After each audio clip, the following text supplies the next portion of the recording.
अस्सलाम वालेकुम एवरीवन, कैसे हैं आप सब। उम्मीद करती हूँ आप सभी खैरियत से होंगे। देखिए आज हम डीएलएड थर्ड सेमेस्टर उर्दू का टॉपिक थर्ड करेंगे, उर्दू अदब के असनाफ। ये वीडियो आपके लिए बहुत ज़्यादा इंपॉर्टेंट होने वाली है क्योंकि इसके अंदर हम सारे जितने भी उर्दू अदब के असनाफ है सभी को एक बार अच्छे से देख लेंगे, चाहे वो आपके खतूत हो, मजमून हो, गज़ल हो, मर्सी हो, कुछ भी हो। आज हम सब उनको एक बार अच्छे से देख लेंगे। देखिए आपकी बुक है डीएलएड थर्ड सेमेस्टर उर्दू की, ठीक है। मैं आपको एक बार फिर से सिलेबस दिखा रही हूँ, क्यों दिखा रही हूँ वो भी अभी मैं बताऊंगी आपको। देखिए ये आपका सिलेबस है, ठीक है। इसे मैंने आपको पहला चैप्टर करा दिया था और इंशाल्लाह जो मैं सेकंड चैप्टर बना रही हूँ आपका, जिसकी तैयारी मैं कर रही हूँ वो है उर्दू अदब की तारीख। अब आप सोच रहे होंगे मैं दोनों चैप्टर कहाँ हैं। उर्दू अदब की तारीख में ही इन दोनों को मैंने इंक्लूड कर लिया है, ठीक है। जब मैं आपको कराऊंगी तो आपको पता चल जाएगा। पहले उर्दू अदब की तारीख क्यों नहीं करा रही हूँ, क्योंकि जब तक आपको पता नहीं होगा कि उर्दू अदब के असनाफ क्या होते हैं, इनके बारे में नहीं पता होगा तो चैप्टर आपको इतना अच्छे से समझ में नहीं आएगा। क्योंकि उर्दू अदब की तारीख आपको पता है पूरी बुक है इसके ऊपर, और पूरी बुक में से थोड़ा सा निकालना कंटेंट जो, और उसमें से भी वो निकालना जो आपके लिए इंपॉर्टेंट है, तो थोड़ा टाइम लग रहा है उर्दू अदब की तारीख में। पर इंशाल्लाह ये चैप्टर होते ही आप खुद देखिए क्या बचता है। सिर्फ आपका तदरीस नज़म, तदरीस नस्र और आपके ये थोड़े से मजमून खतूत, तो वो मैं आज करा ही दूंगी इंशाल्लाह। तो ज्यादा हमारा टॉपिक बच नहीं रहा है, हम जल्द ही सारा अपना सिलेबस कंप्लीट कर लेंगे। तो बस हमारा क्या बचता है, उर्दू अदब की तारीख जो हम नेक्स्ट वीडियो में करने वाले हैं, और आज हम करेंगे उर्दू अदब के असनाफ। ये वीडियो बहुत ज्यादा इंपॉर्टेंट है, वीडियो को स्किप नहीं करिएगा। जो मेरे चैनल पर फर्स्ट टाइम आए प्लीज चैनल को सब्सक्राइब कर दीजिएगा, वीडियो को लाइक कर दीजिएगा, इस वीडियो को अपने फ्रेंड्स से जरूर शेयर कर दीजिएगा। मैंने प्लेलिस्ट बना दी, आप एक बार प्लेलिस्ट जाकर चेक कर लीजिएगा, वहीं आपकी सभी क्लासेस में इंक्लूड कर दूंगी। तो चलिए स्टार्ट करते हैं आज का अपना चैप्टर उर्दू अदब के असनाफ। चलिए तो स्टार्ट करते हैं डीएलएड थर्ड सेमेस्टर उर्दू का टॉपिक थर्ड। देखिए आपका चैप्टर उर्दू अदब के असनाफ टॉपिक थर्ड है आपका। पहले मैं आपको बता देती हूँ उर्दू क्या होता है और अदब क्या होता है। ये क्वेश्चन आया वह भी है कि उर्दू किस जबान का लफ्ज है, ठीक है। तो एक बार आप देख लीजिए उर्दू किसे कहते हैं। उर्दू तुर्की जबान का लफ्ज है जिसका मायने है लश्कर। जिस तरह फौज में हर तरीके के लोग होते हैं, उसी तरह उर्दू में भी बहुत सारी जबानों के अल्फाज हैं। उर्दू में तमाम जबानों से असर कबूल किया और इनके अल्फाज को इस खुश असलूबी से अपनाया कि वे सिर्फ उर्दू के ही होकर रह गए। ये जो उर्दू जबान है, उर्दू कहाँ की जबान है, उर्दू तुर्की जबान का लफ्ज है और इसके मायने क्या है, लश्कर के। जिस तरीके से फौज होती है, फौज में हर तरीके के इंसान होते हैं, ठीक है, अलग अलग उसके होते हैं। इस तरीके से हमारी उर्दू लैंग्वेज में भी, उर्दू जबान में भी हर जबान का असर कबूल किया इसने, ठीक है। और वो सभी क्या होकर रह गए, उर्दू जबान के ही होकर रह गए। अगर आपसे डेफिनेशन पूछते हैं उर्दू किसे कहते हैं या उर्दू कहाँ का लफ्ज है, तो आप यहाँ से लिख दीजिएगा। मैं सिर्फ वही क्वेश्चन कराती हूँ जो आपके एग्जाम्स में पूछे गए हैं, तो इन्हें अच्छे से अपने नोट्स बनाते चलिएगा। कुछ डाउट हो तो कमेंट सेक्शन में आप कमेंट्स के थ्रू पूछ लीजिएगा। चलिए सेकंड क्वेश्चन देखिए, अदब किसे कहते हैं। अदब अरबी जबान का लफ्ज है, ठीक है। अंग्रेजी में अदब को लिटरेचर कहते हैं, ठीक है ना। अदब क्या है, अदब अरबी जबान का लफ्ज है और इसे अंग्रेजी में लिटरेचर कहते हैं। अब आ जाते हैं अपने टॉपिक पर। देखिए उर्दू अदब के असनाफ। उर्दू अदब के देखिए अदब के दो असनाफ हैं, एक तो नस्र और एक शायरी। कॉलर्ड जो है ये क्या है, बेहतरीन लिसानियात है। इन्होंने कहा बेहतर अल्फाज का इस्तेमाल नस्र है, जबकि बेहतर अल्फाज का बेहतरीन इस्तेमाल शायरी है, ठीक है। इन्होंने क्या कहा कि जो बेहतर अल्फाज है उसका इस्तेमाल नसर है, जबकि बेहतर अल्फाज का बेहतरीन इस्तेमाल शायरी है। चलिए आगे देख लेते हैं नसर के कितने असनाफ हैं और नसर को किस किस नाम से जाना जाता है। देखिए नसर के मुख्तलिफ मायने हैं। अब नसर को अलग अलग नामों से पुकारा जाता है, अलग अलग तरीके से जान जाते हैं, इसका अलग अलग मायने हैं। ऐसी इबारत जो नज्म ना हो, यानी कि ऐसी इबारत, ऐसा टेक्स्ट जिसमें नज्म ना हो, वो क्या होगी, नस्र होगी। बिखरे हुई इबारत, बिखरी हुई इबारत को क्या कहा, नस्र कहा। जैसे कि कहानी के फॉर्म में होती है, इस तरीके से बिखरी हुई इबारत नस्र। कलाम की सादा शक्ल जिसमें कवायद की पाबंदी की गई हो, यानी कि जिसमें रूल्स रेगुलेशन इतने ज्यादा नहीं हो, कवायद की पाबंदी की गई हो, वो क्या है, वो नस्र है। अब आगे आ जाइए, देखिए नस्र के दो असनाफ हैं, यानी कि नसर की कितने असनाफ है, दो है, अफसानवी नसर और गैर अफसानवी नसर। अफसानवी नसर क्या क्या होती हैं, अफसानवी नसरें आपकी ड्रामे, अफसाना, नावल, दास्तान, ठीक है। कुछ बच्चे कमेंट्स कर रहे थे कि मैम थोड़ा धीरे पढ़ाइए, तो चलिए आज हम इस क्लास को बहुत आराम से समझ के पढ़ेंगे, ठीक है ना। तो दास्तान किसे कहते हैं, ऐसी कहानी जो माफूक अलफित्री अनासिर पर मुश्तमिल हो। अब आप कह रहे माफूक अलफित्री अनासिर क्या होते हैं, देखिए जिसमें जिन, देव या फिर तिलिस्मियाती फिजात होती है ना, तिलिस्मियाती फिजात का जिक्र हो, वो सब क्या होती है, माफूक अलफित्री अनासिर होता है, ठीक है। तो दास्तान में इन सब चीज का ही जिक्र किया जाता है। मुल्ला वजीर ने सबसे पहले दास्तान सबरस लिखी, ठीक है। मुल्ला वजीर ने सबसे पहले दास्तान क्या लिखी? सबरस लिखी। अगर क्वेश्चन आता है कि उर्दू नसर की पहली किताब कौन सी है, तो आप वहां पर लिखेंगे उर्दू नसर की पहली किताब सबरस है। तो ये आपके लिए यहाँ एक इम्पोर्टेंट क्वेश्चन बन जाता है। अब आ जाइए देखिए नावल पर। नावल किसे कहते हैं? नावल ऐसी कहानी जिसकी बुनियाद हकीकी जिंदगी पर हो। यानी कि नावल में क्या होता है? नावल में इंसान की क्या लिखी जाती है? हकीकी, यानी कि सच्चाई लिखी जाती है, हकीकी जिंदगी पर होती है। ये नजीर अहमद देहलवी ने सबसे पहला नावल इमरातुल उरूस लिखा। तो अगर क्वेश्चन आता है कि सबसे पहला नावल कौन सा है, तो आप लिखेंगे इमरातुल उरूस है। अफसाना किसे कहते हैं? ऐसी कहानी जिसमें जिंदगी का एक पहलू बयां किया जाए। ठीक है, जहाँ जिंदगी का एक पहलू बयां किया जाए वहाँ अफसाना है। नावल किसे कहते हैं? जहाँ कहाँ जिसमें हकीकत बयां की जाती है जिंदगी की। दास्तान क्या होती है? दास्तान जिसमें जिन, देवता, तिलिस्मियाती फिजात का जिक्र किया जाता है। ठीक है, अब आ जाते हैं अपने ड्रामे पर। ड्रामा किसे कहते हैं?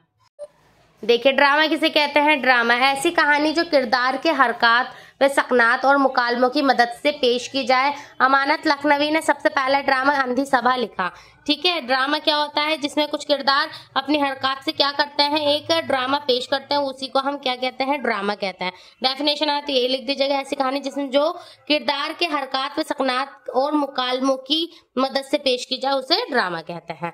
अब आ जाते हैं गैर अफसानवी नसर पर। अफसानवी नसर कौन कौन सी थी आप सभी को मालूम है, अभी मैंने बताया था। अब ये गैर अफसानवी। देखिए गैर अफसानवी में आते हैं आपके मजमून, खत, खाके, आप बीती और सवाने। ठीक है, अब मजमून किसे कहते हैं? चलिए एक बार देख लीजिए। मजमून किसी मुकर्रर मौजू पर अपने ख्यालात, जज्बात, तासरात का तहरीरी इजहार मजमून कहलाता है। मजमून में अवलियत रखने वाले सर सैयद अहमद खां हैं। इनकी मशहूर मजमून कौन सी है? अपनी मदद आप और कहाली। ठीक है, अपनी मदद आप और कहाली इनकी क्या है? मशहूर मजमून है। मजमून क्या होता है? अगर डेफिनेशन आए तो आपको यही लिख के आनी है कि जिसमें हम क्या करते हैं? अपने ख्यालात, अपने जज्बात, तासरात का तहरीरी इजहार मजमून कहलाता है। ठीक है, तहरीरी मतलब उसे लिखकर पेश करना क्या कहलाता है? मजमून कहलाता है। अब आ जाता है खत। खत किसे कहते हैं? देखिए खत आपके लिए इंपॉर्टेंट है, मजमून आपके लिए इंपॉर्टेंट है। इनमें से कौन कौन से आपके लिए इंपॉर्टेंट है वो मैं लास्ट में मार्क करवा दूंगी आपको। ठीक है, पर मैं सब कुछ इसलिए पढ़ा रही हूँ क्योंकि आपको पता होना चाहिए कि ये सब चीज होती क्या है। खत किसे कहते हैं? देख लीजिए, खत दो इश्तिखास के दरमियान तहरीरी राब्ता खत कहलाता है। यानी कि दो इंसान, ठीक है, आप मैं अपनी लैंग्वेज में बता रही हूँ, दो इंसान उनको बातचीत हम किसके थ्रू कर रहे हैं? खत के थ्रू कर रहे हैं। खत क्या होता है? जिसे एक पेपर पे कुछ अपने बात लिखकर दूसरे तक पहुंचाना, वो क्या कहलाता है? खत कहलाता है। गालिब ने इसको क्या कहा है? मिर्जा सदुल्लाह खालिद ने खत को आदि मुलाकात कहा है। ठीक है, ये इंपॉर्टेंट है। अगर खत आए तो ये लाइन जरूर लिख आना कि खत को आदि मुलाकात किसने कहा? गालिब ने कहा। और इसको वैसे मैं एक बार डिटेल में आपको कराऊंगी भी अलग से। ठीक है, ये क्योंकि बहुत ज्यादा इंपॉर्टेंट है डीएलएड थर्ड सेमेस्टर के लिए। देखिए खाका किसे कहते हैं? हाँ ये देखिए, अंधी ओदे हिंद और उर्दू है मौला, ये गालिब के मशहूर खतूत के मजमुए हैं। आगे आ जाइए, खाका किसे कहते हैं? किसी शख्स के अफकार, किरदार, खूबियों, खामियों पर रोशनी डालना खाका कहलाता है। कितना इजी है। ठीक है, खाका किसे बोलते हैं? कि कोई शख्स उसके अफकार, किरदार, खूबियों और उसकी खामियों पर रोशनी डालना खाका कहलाता है। यानी कि उसमें उसकी अच्छाई भी बुराई भी सब चीज बयां की जाती है, वो क्या होता है? खाका होता है। आप बीती किसे कहते हैं? आप बीती कहते हैं, देखिए खुद पर बीती हुए हालात को, जिक्र को आप बीती कहते हैं। अब कोई इंसान है अपनी याद आप बीती बता रहा है कि उसके साथ ऐसा हुआ था, उसके साथ ऐसा हुआ था, ठीक है, वो अपना जिक्र कर रहा है, तो वो क्या कर रहा है? उसे आप बीती कहेंगे। अब आ जाते हैं अपना नेक्स्ट पॉइंट सवाने पर। हमने अफसानवी, गैर अफसानवी नसर के मजमून भी कर लिया, खत भी कर लिया, खाका भी कर लिया, आप बीती भी कर लिया। अब एक बार सवाने देख लेते हैं। सवाने, देखिए सवाने किसे कहते हैं? किसी नामूर शख्स की जिंदगी के मुहासिन और मुसाइब दोनों को बयां करना सवाने कहलाता है। यादगार गालिब, ठीक है, यादगार गालिब किसने लिखा? यादगार गालिब हाली ने गालिब की जिंदगी पर क्या लिखी थी? ये एक किताब लिखी थी, सवाने लिखी थी, तो इसी को सवाने कहेंगे। हाली ने गालिब की जिंदगी पर एक किताब लिखी, यादगार गालिब, ये क्या हो गई? ये सवाने गालिब हो गई। तो उम्मीद करते हो आपको सवाने भी समझ में आ गया होगा किसे कहते हैं। जैसे सवाने हयात लिखने के लिए आपसे आती है, कभी मुंशी प्रेमचंद की दे देते हैं, कभी किस चीज की, जिसे जीवन परिचय भी बोलते हैं, ठीक है, हिंदी में। ये हो गई सवाने। तो यहाँ आपके नसर के दोनों ही क्या पूरे हो जाते हैं, अफसानवी नसर और गैर अफसानवी नसर कंप्लीट हो जाते हैं। एक बार फिर बता देती हूँ, अफसानवी नसर कौन कौन सी थी, दास्तान, नाविल, अफसाना और ड्रामा। और गैर अफसानवी नसर कौन कौन सी थी, मजमून, खत, खाके, आप बीती और सवाने। अब आ जाते हैं शायरी के असनाफ। मैंने आपको स्टार्टिंग में ही बताया था कि दो होते हैं इंपॉर्टेंट, एक नसर और एक शायरी। नसर हमने कर ली, अब शायरी देख लीजिए। शायरी को भी दो मौजू उसमें तकसीम किया गया है पार्ट में, मौजू के एतबार से और हैत के एतबार से। अब ये मौजू के एतबार से कौन कौन सी, एक बार इसे ऐसे देख लीजिए। इसकी मैंने डेफिनेशन नहीं कराई क्योंकि इतनी ज्यादा इंपॉर्टेंट नहीं है। इसमें से जो इंपॉर्टेंट है वो मैं बता दूंगी, जैसे गजल, कसीदा भी लास्ट में मैं सबका एक एक करके जिक्र करूंगी। तो एक बार इसे अच्छे से देख लीजिएगा। चलिए देखिए, अब आ जाते हैं हमद।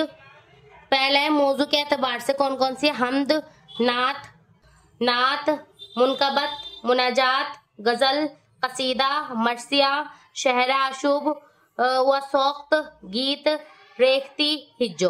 अब आ जाते हैं हैत के एतबार से। हैत के एतबार से कौन कौन सी, एक बार उसे भी आप अच्छे से देख लीजिए। हैत के एतबार से मसनवी, रुबाई, कता, मसमत, तरकीब बंदी, तर्जुमा बंदी, नज्म, पाबंदी नज़म, मगरिबी नज़म, आज़ाद नज़म, साइनिट, तराइल, हाविंग। ये है आपके हैत के एतबार से। अब शायरी के असनाफ आप सभी को पता चल गए होंगे कौन कौन से होते हैं। चलिए मैं अब आपको जरा ये बता देती हूँ, मैंने लास्ट में कहा था कि आपके सिलेबस के लिए कौन से ज्यादा इंपॉर्टेंट है। तो देखिए, शायरी के असनाफ से जो आपसे सिलेबस में क्वेश्चन पूछा जाता है वो है गजल, कि गजल किसे कहते हैं, गजल के पहले शेर को क्या कहते हैं, गजल का आखिरी शेर को क्या कहते हैं, गजल के बीच के शेर को क्या कहते हैं। गजल के पहले शेर को मतला कहते हैं, गजल का आखिरी शेर को मक्ता कहते हैं और गजल के बीच के शेर को फर्द कहते हैं। ठीक है, इसको भी अभी मैं दिखाऊंगी आपको। आगे देख लीजिए, नेक्स्ट इंपॉर्टेंट है आपका कसीदा, फिर आ जाती है आपकी मरसिया। कसीदा किसी के खुशी में लिखा जाता है और मरसिया किसी के मरने के बाद लिखा जाता है, उसमें गम का इजहार किया जाता है।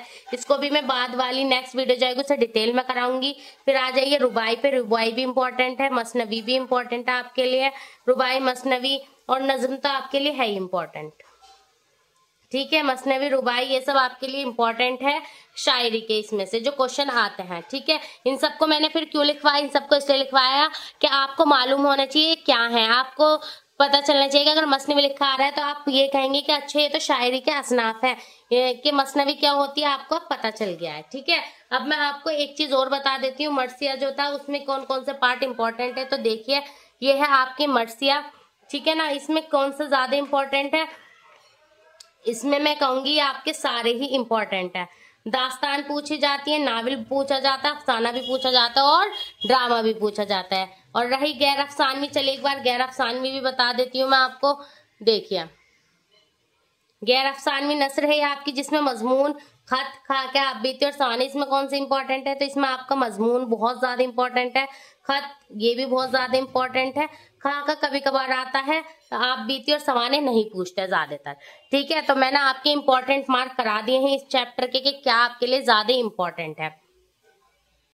उर्दू अदब के असनाफ, ये आपका चैप्टर यहाँ कंप्लीट हो जाता है। उम्मीद करती हूँ आपको ये अच्छे से समझ में आया होगा। अगर अभी भी आपका कोई डाउट रह गया है तो आप मुझे कमेंट्स के थ्रू पूछ लीजिएगा। ये चैप्टर आपके लिए बहुत ज्यादा इंपॉर्टेंट है। कुछ बच्चे कमेंट्स कर रहे थे कि मैम आपने कहा था कि मैं इंपॉर्टेंट क्वेश्चन की वीडियो बनाऊंगी और आपने अभी नहीं बनाई है।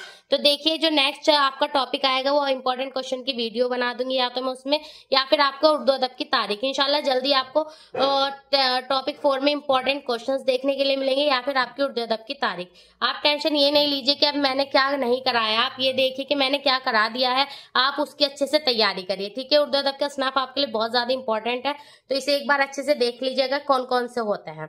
ठीक है, जो मैंने इंपॉर्टेंट मार्क कराए हैं उन्हें अलग से मैं उस पर अलग से वीडियो भी बनाऊंगी वैसे तो डिटेल में, और एक बार आप फिर भी उसे अच्छे से देख लीजिएगा। तो चलिए जल्दी मिलेंगे हम नेक्स्ट वीडियो में, तब तक के लिए टेक केयर, अल्लाह हाफिज।